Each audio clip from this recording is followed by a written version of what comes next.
There's nothing like the game of baseball. Ray Crump was the longtime equipment manager of the Minnesota Twins baseball team. One afternoon, late in the 1965 season, Ray was told that the Beatles would be playing at the Twins Stadium the next day and to prepare the Twins locker room for them. They came in, all four of them had a briefcase, which entertainers today, none of them will have the briefcase. Somebody would be carrying my one maybe of theirs, but they came in with the briefcase. Each of them had their own briefcase. Brian Epstein told me, he said, you know, Ray, I have 5,000 programs and I would like to sell them. I said, I'll tell you what I do, Brian, I have bad boys that can sell them. And so they went up into the stands and they sold the programs. They came down and they had Brian Epstein did money and Brian gave the money to the Beatles. And then what the Beatles did, they pulled out a roulette wheel outfit and they played for the money between the four of them. And I thought it was kind of interesting for me. All of them got right into the game and they played. And then I gave the Beatles and Brian Epstein autographed baseball of the Minnesota Twins. And then I had them sign a ball for me.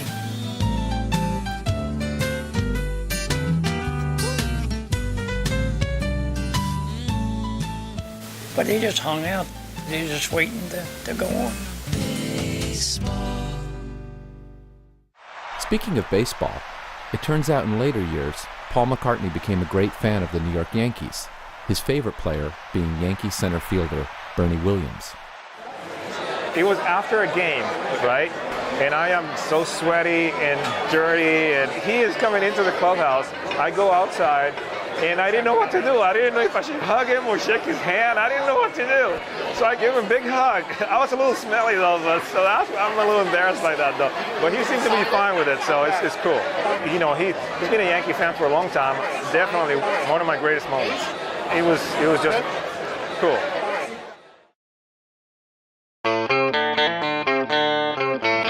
Firstly, I'm not auditioning for Pirates of the Caribbean.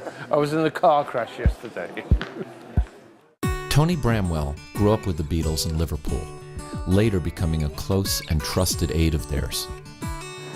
Tony, in the later years, the Magical Mystery Tour time, when you see them on the bus, Yeah, you see John and George together a lot, and they kind of which is very rare. John and George never ever saw complete eye to eye. That's why George always shared Paul's mic. The Beatles to John were he and Paul, or he. Was John generally unhappy because he felt George Martin didn't spend as much time on his stuff as Paul's stuff? Well, the thing is, John lived 30 miles outside London. Paul lived next door to Abbey Road. So Paul just used to pop in anytime he felt, just walk around in his bare feet, and anytime, day or night, he felt like doing something. For John to do something, he had to get a chauffeur to pick him up, take him in, do that. And he was a lazy bastard anyway, so he just... Sorry. What was the song? I'm Only Sleeping. He spent a lot of time sleeping.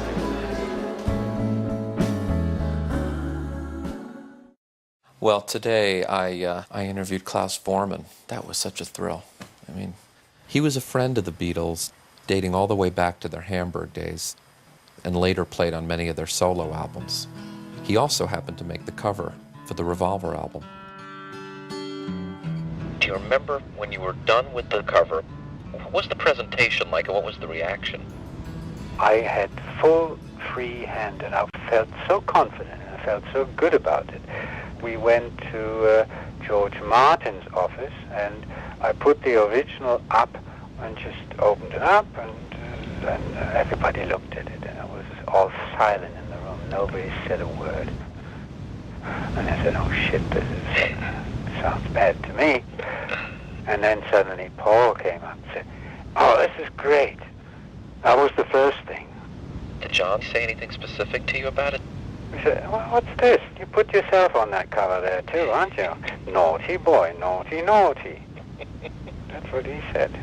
Always sarcastic. always very, very witty and very bitey.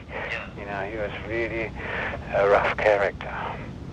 And then I looked at Brian Epstein's face. Yeah. He started crying. I thought, what the fuck's he crying for? And then when he got himself back together, he said, Klaus, you capture so much of what I feel the Beatles are like. This is so beautiful.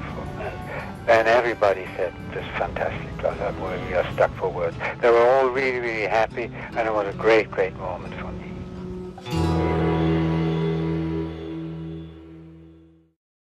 Bob Eubanks was the longtime host of the popular game show, The Newlywed Game.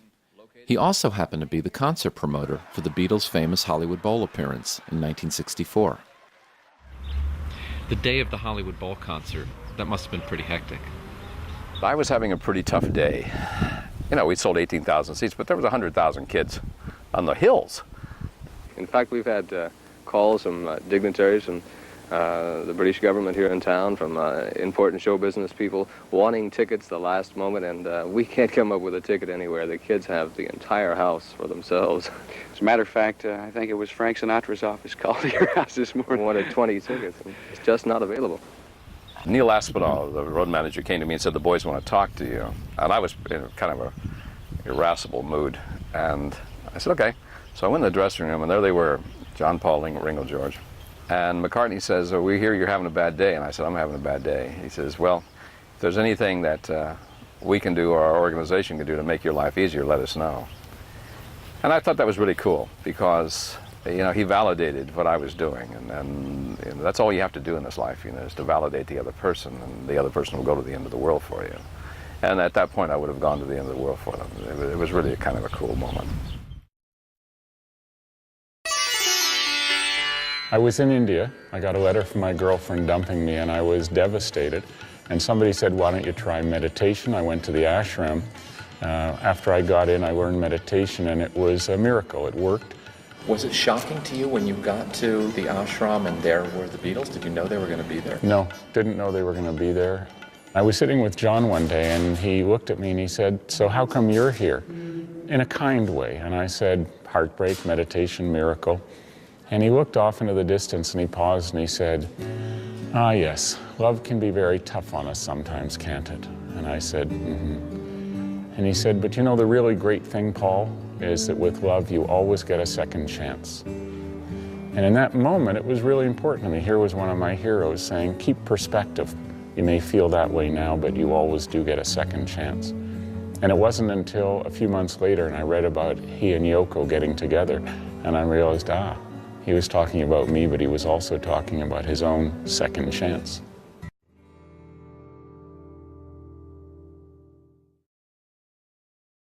Abbey Road was originally going to be called Everest, and there were plans to go and fly the guys to the Himalayas, and they rethought that. They didn't want to do that.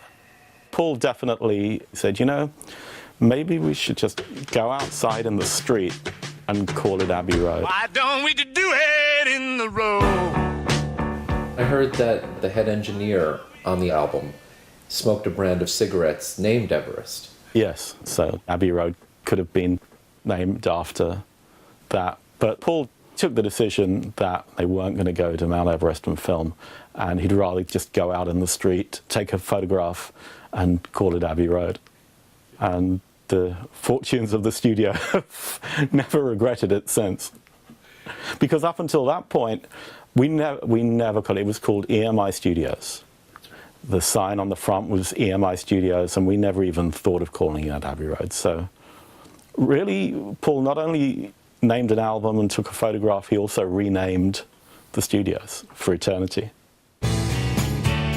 And to this day, legions of Beatles fans literally stop traffic just so they can walk where their heroes once had.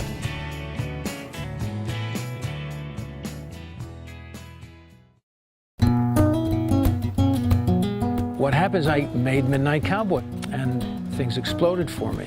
And I became, you know, this celebrity, not only in the United States, but all over the world.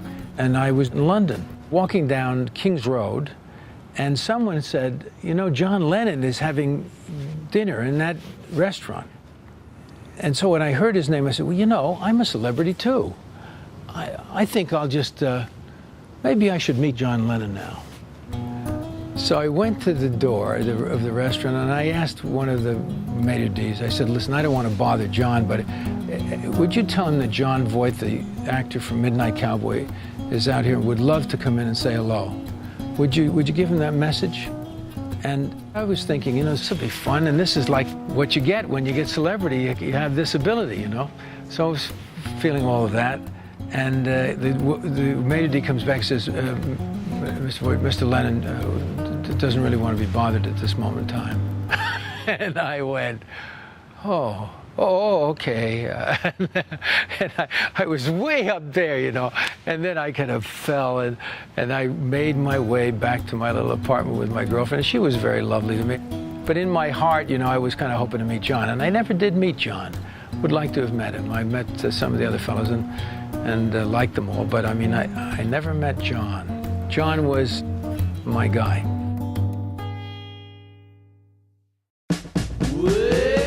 It was the second Friday in May, and thousands of people had gathered outside the television studio and radio studios for a charity marathon. What they didn't know, but we knew, was that John Lennon would be there. I picked him up at the train. John said, I'd like to go on television with you. And the weatherman was off that night. And I asked him to do the weather, and he said, that'd be great. And he said, you'll tell me what to do. I said, well, we'll try. People didn't believe it. First of all, the sportscaster could not believe that he was really there.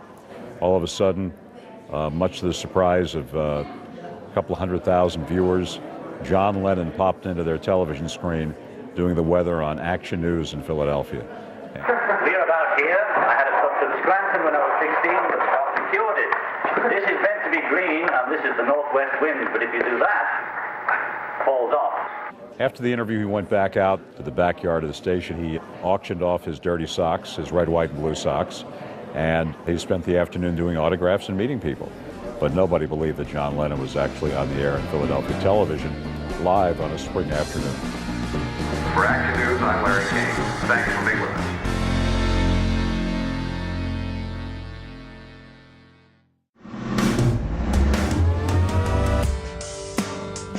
I'm walking down Lexington Avenue with my wife at the height of the excitement over Happy Days.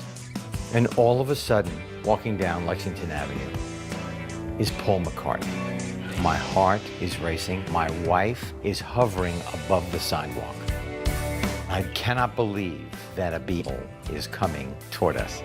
All of a sudden he said, "Oh, the Fonz, I've always wanted to see you." And I was speechless. A woman came up and said, "A Beatle, the Fonz, can I just stay here?" He said, "I'm sorry, we're in the middle of a conversation." Another woman came out of a shop, a flower shop, and gave us both a rose and said, "I can't believe this is happening in my lifetime." There is so much to say, and you know, you want to light incense to him right at the moment, you know. And then it's shocking that he's saying, "Oh, I'm glad I'm meeting you." And I'm thinking, he's glad he's meeting me. You know, he's a Beatle.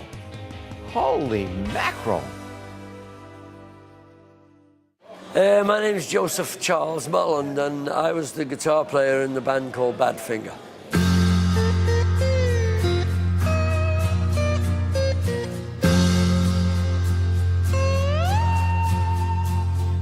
Can you tell me about the recording of Day After Day and how that went down? Yes, I can. We did it at Abbey Road in the small studio. I believe it's Studio 3. We started to do the slide overdubs and work out the licks. George came in. He wanted to play slide. He said, "Would we mind if he played some guitar on the record with us?" George brought his guitar out, and he and Pete actually worked out the slide parts and recorded them. It took them about 7 or 8 hours. A long time to get them perfect. You know, George was meticulous in the studio, and he insisted that we do things like we were doing a ooh-ah harmony part, 3-part harmony backup vocals. George would insist that we did them all at once. all around the mic, all together. And he would make us work at it. And I'm not kidding, he would make us work all day to get that vocal part right. I kind of loved him for that. He saved my songs in a lot of cases, songs I was going to throw away. No, that's a great song. And he'd get his guitar out and play the song with you and arrange it with you and maybe write a line or two with you to show you that your lyrics weren't nonsense, that he could write lyrics that were more nonsense, but they still made sense, you know. So it was a great experience in all of those ways. He introduced us to making Beatle records, if you like. Just brilliant. May Pang was John Lennon's girlfriend.